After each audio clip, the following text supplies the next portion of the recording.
Ang isla ng Marinduque ay kilala na the heart of the Philippines. Dito natin matatagpuan ang Luzon Datum View Deck, ang geodetic center of the Philippines.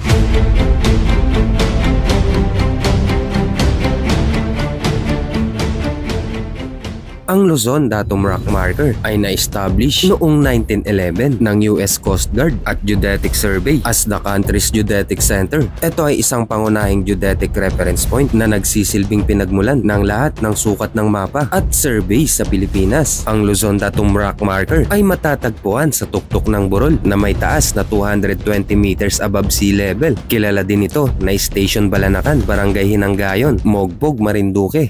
Ang Luzon Datum ay naging historical park noong 2011. Dito ay makikita ng 360 view ng Tayabas Bay, Mompong Pass at Tablas Strait sa Pilipinas na naghihiwalay sa Mindoro Island, Tablas Island, Panay at Romblon Island.